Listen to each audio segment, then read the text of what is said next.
日本排放核污水已经将近半年之久，很多人都担心核污水排出去后，海洋里会出现很多变异生物。然而半年过去了，我们还是没有看到作恶的人遭到大自然惩罚。核污水真的对海洋没有影响吗？还是他们的官方封锁了什么消息？也有可能是半年的时间太短了，我们还看不出受污染的海洋有多大的变化。但在地球上还有一个同样遭受核污染的地方——切尔诺贝利核电站，曾经爆发了世界上最惨烈的核辐射事故。至今已经过去38年，但除了考察队，依然无人敢进入这片禁区。在事故之后，里面生活的动物变异成什么样子，也没有人敢想象。1986年4月26日的凌晨，前苏联基辅市的切尔诺贝利核电站发生爆炸。这场爆炸引发了大火，并将大量的高能放射性物质抛射到大气层中。据科研人员表示，这场爆炸产生的核辐射剂量是广岛原子弹的400倍。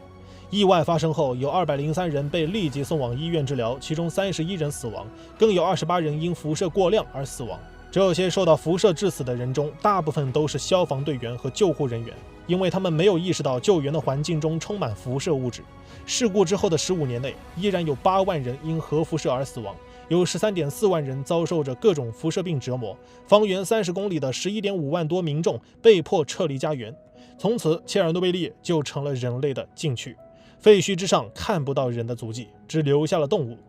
切尔诺贝利成了动物的天堂。据研究人员透露，虽然他们没有进去核污染区，但他们用无人机进去探查过。最先引起他们注意的就是这里很多植物都不再是绿色，而是变成一种接近于铁锈的红色。他们给这种树木取名为锈变红林。而看到动物之后，更是让他们觉得眼前一亮，因为在核辐射后的这几十年里，这些动物的数量不仅没有减少，反而增加了。禁区里面出现了猫头鹰、浣熊、河狸、麋鹿等20种动物，甚至连几乎灭绝的普氏野马也出现了好几匹。现实和人们的猜想出现了这样大的反差，让人们不禁好奇，为什么核辐射似乎没有对动物造成伤害？难道核辐射只会对人类造成伤害吗？其实并不是。要知道，不同的生物对核辐射的承受能力是不一样的。虽然如今人们看到切尔诺贝利还有很多生物活了下来，但其实在核辐射刚爆发的时候，就有很多动物因为承受不住核辐射而死去，比如一些蝴蝶、青蛙之类的。人类历史上出现过多次核污染事件，科学家从这些事件中分析了一些动物的耐辐射能力。他们发现最能承受核辐射的是昆虫类的动物，比如蟑螂、茧蜂和果蝇等。像果蝇可以承受的辐射剂量达到了64000拉德，而茧蜂可以承受18万拉德。不过生活当中抗辐射最强的还得数水熊虫，它不仅耐强压、耐低温、耐高温，甚至还能在充满各种辐射和处于真空的太空中生存。据说它的抗辐射能力是其他生物的上千倍。有研究人员透露，曾经他们在切尔诺贝利里被一种巨型鼠类袭击，这种动物的脑袋要比人的头还大出几倍，性格暴躁，充满攻击性。他们并不知道这是什么物种，但可以肯定，这就是适应了核辐射之后变异的动物。核辐射对动物的变异过程不只是表现在身体器官上，还作用在细胞的基因上。受到核辐射影响，动物的遗传基因序列都会发生改变，然后再把这种基因传给下一代。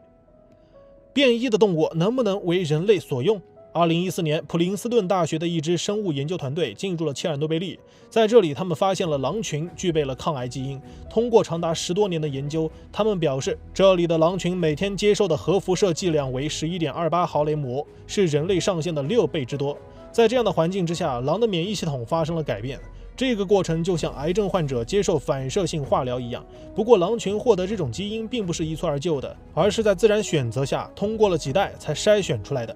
据研究人员表示，这种狼群的抗癌基因很有希望用在人身上，因为现在人类面临的癌症基本上都是因为 DNA 中缺失了抑制癌细胞的基因片段，而这些狼的 DNA 中就刚好出现了这种基因片段。如果利用人类现有的基因工程技术，还是有很大的可能实现癌症的治疗。这也是这个团队现在正在研究的方向。他们正在和癌症专家合作，研究着变异狼群对人类的用途。目前他们已经确定了抗癌基因片段的区域，下一步就是要找到能够增加抗癌生存率的保护性突变。可不巧的是，俄乌战争爆发了，在战争的这几年，他们一直没有机会重返切尔诺贝利，对变异狼群的血液数据也一直没有得到更新。反观日本核污水排海事件，虽然海洋里并没有出现电影里的巨型怪兽，但从最近曝光的海豚搁浅和由于大规模死亡的事件来看，核污水正在对海洋生态造成严重破坏。我们经常被电影误导，认为受到核辐射之后的动物